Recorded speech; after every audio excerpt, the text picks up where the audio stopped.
تو وہ جنزاد وہیں پر اسی حویلی میں دوبارہ قید ہو جائے گا، اور اس طرح مالکن کی جان اس سے ہمیشہ ہمیشہ کے لیے چھوٹ جائے گی۔ ساتھ ساتھ ان کا یہ بھی کہنا تھا کہ یہ کام اتنا آسان نہیں ہے، اس میں کچھ بھی ہو سکتا ہے اور اس کے علاوہ کوئی حل نہیں ہے۔ یا تو اس میں رسک لینا پڑے گا یا پھر مالکن کو ساری زندگی اسی بنگلے میں قید ہو کر رہنا پڑے گا۔ مالکن کا کہنا تھا کہ وہ اپنی وجہ سے کسی کو مشکل میں نہیں ڈال سکتی۔ میں نے ان سے یہی کہا تھا کہ وہ مجھے اچھی لگتی ہے، مجھے ان سے محبت ہو گئی ہے، میں ان کے لیے کچھ بھی کرنے کے لیے تیار ہوں۔ میں اسی طریق پر اسی حویلی میں جا کر ان سے نکاح کرنے کے لیے تیار ہوں۔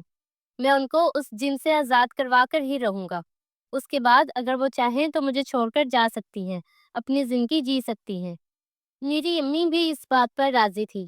ان کا کہنا تھا کہ اگر میری خوشی اسی میں ہے تو وہ مجھے یہ جنگ لڑنے سے نہیں روکیں گی۔ اور پھر تھوڑے ہی دنوں کے انتظار کے بعد وہ تاریخ آ گئی تھی اور ہم سب لوگ حویلی پہنچ گئے۔ رات ہونے سے پہلے ہم لوگوں نے اس کے اوپر والے حصے میں ہر چیز کا انتظام کر لیا تھا۔ کمرے میں مالکن، میرے، مولوی صاحب اور گواہوں کے علاوہ اور کوئی نہیں تھا، جبکہ میری اماں اور باقی کچھ لوگ کمرے کے باہر کھڑے ہوئے تھے۔ جیسے ہی رات کا وقت ہوا، مولوی صاحب نے نکاح پڑھانا شروع کیا اور اچانک سے وہی منظر دیکھنے کو ملا تھا جیسا مالکن کے کمرے کا ہوتا تھا۔ وہی عجیب اور خوفناک آواز اور وہی چیزوں کا ٹوٹنا شروع ہو چکا تھا۔ چیزیں خود بخود اپنی جگہ سے ادھر ادھر ہو رہی تھی، چیزیں گر رہی تھی، ٹوٹ رہی تھی۔ کھڑکیوں کے دروازے ہم نے اچھی طرح سے بند کیے ہوئے تھے، لیکن اس کے باوجود بھی وہ زور زور سے ایک دوسرے سے بج رہے تھے۔ اور دیکھتے ہی دیکھتے کھڑکیوں کے اور کمرے میں موجود ہر چیز کے شیشے ٹوٹ کر بکھر چکے تھے، اور ایک شیشہ مولوی صاحب کے چہرے پر آ کر لگا تھا، جس کی وجہ سے ان کے چہرے سے خون نکلنے لگا، لیکن انہوں نے اپنا کام جاری رکھا تھا۔ بہت ساری چیزیں آ کر مجھے لگ رہی تھی جس کی وجہ سے میں زخمی ہو رہا تھا، لیکن مجھے اس وقت ہار نہیں ماننی تھی، مجھے یہ جنگ جیتنی تھی۔ اس جن نے اپنی پوری کوشش کی تھی کہ ہمیں اپنے مقصد سے ہٹا سکے، ہمیں روک سکے، لیکن ہم لوگ اپنے مقصد میں کامیاب ہو گئے تھے۔ میں نے مالکن سے نکاح کر لیا تھا اور پھر اس کے بعد ہر چیز تھم گئی تھی، لیکن اس سارے عمل میں مولوی صاحب اور میں اور وہاں پر موجود لوگ بری طرح زخمی ہو گئے تھے۔ وقت کی یہی بات سب سے اچھی ہوتی ہے کہ حالات جیسے بھی ہوں گزر جاتے ہیں۔ وہ وقت بھی گزر گیا تھا، مالکن سے میری شادی ہو گئی تھی۔ اب وہ میرے لیے مالکن نہیں بلکہ میری بیوی بن گئی تھی۔ اس کا کہنا تھا کہ وہ میرے ساتھ ہی رہے گی۔ جو انسان کسی کے لیے موت کے منہ تک چلا جائے، بھلا کوئی ایسے انسان کو کیسے چھوڑ سکتا ہے؟ ہماری شادی کو 1 مہینہ گزر گیا تھا۔ ہم لوگ اسی بنگلے میں آ کر واپس رہنے لگے تھے۔ امی کو بھی میں ساتھ ہی لے آیا تھا۔ اب نہ تو اس بنگلے میں کسی کے رونے کی آوازیں آتی تھی اور نہ ہی چیخنے کی، نہ ہی میری بیوی کسی کی قید میں تھی۔ وہ اپنی مرضی سے جہاں چاہے جا سکتی تھی۔ گھر میں ہر وقت چہل پہل رہنے لگی۔ میں اپنی زندگی میں خوش تھا۔ میں نے اللہ کا شکر ادا کیا تھا کہ جس نے مجھے ہر چیز سے نوازا تھا۔ اس کے بعد میں نے اپنا بزنس شروع کیا اور پھر دیکھتے ہی دیکھتے کامیابی میرا مقدر بنتی گئی۔ مجھے صرف اپنے ابا یاد آتے تھے کہ اگر وہ آج اس دنیا میں موجود ہوتے تو میری کامیابی پر کتنا خوش ہوتے۔ زندگی اسی طرح خوشی سے گزر رہی تھی جب ایک دن ہمارے علاقے سے پیغام آیا کہ وہاں کے لوگ مجھ سے اور اماں سے ملنا چاہتے ہیں۔ اماں کے کہنے پر میں چلا گیا تھا، لیکن وہاں جانا نہیں چاہتا تھا۔ جب ہم وہاں گئے تو میری پھپھو نے اور ان کی بیٹی نے ہم سے ہاتھ جوڑ کر سب کے سامنے معافی مانگی۔ ماہنور نے سب کے سامنے اپنا گناہ قبول کر لیا تھا۔ اس کا کہنا تھا کہ اس نے میرے اوپر جھوٹا الزام لگایا تھا، جبکہ میری پھپھو کا کہنا تھا کہ وہ بھی یہ بات جانتی تھی کہ ان کی بیٹی جھوٹ بول رہی ہے، لیکن پھر بھی انہوں نے اپنی بیٹی کا ساتھ دیا۔ ان کی بیٹی کو ان کے کیے کی سزا مل گئی تھی۔ اسے کسی جان لیوا بیماری نے گھیر لیا تھا جس کا علاج وہاں ممکن نہیں تھا۔ یہی وجہ تھی کہ وہ اپنی زندگی میں ہی اپنے گناہوں کی معافی مانگنا چاہتی تھی۔ اسی لیے انہوں نے ہمیں وہاں بلایا تھا اور سب کے سامنے معافی مانگی تھی۔ میں نے ان سے یہی کہا تھا کہ میں اپنے اوپر لگے الزام انہیں معاف کر دوں گا، لیکن ان کی وجہ سے میں نے اپنے باپ کو کھو دیا تھا، اس کے لیے میں انہیں معاف نہیں کر سکتا۔ میری اماں کا کہنا تھا کہ ہر انسان کے جانے کا وقت مقرر ہوتا ہے، کوئی کسی کی وجہ سے نہیں جاتا، اسی لیے مجھے ان لوگوں کو معاف کر دینا چاہیے اور ایک مرتے ہوئے انسان کو سکون دے دینا چاہیے۔ امی کی بات مانتے ہوئے میں نے ماہنور کو اور ان سب کو معاف کر دیا تھا۔ وہاں پر موجود سب لوگوں نے مجھ سے اس بات کی معافی مانگی تھی کہ انہوں نے صرف ایک طرف کی بات کو دیکھا تھا، دوسری طرف کی بات دیکھنا ضروری نہیں سمجھا۔ اور سب کا یہی کہنا تھا کہ انہیں میرے بابا پر اور مجھ پر فخر ہے کیونکہ میں نے سب کچھ وقت پر چھوڑ دیا تھا۔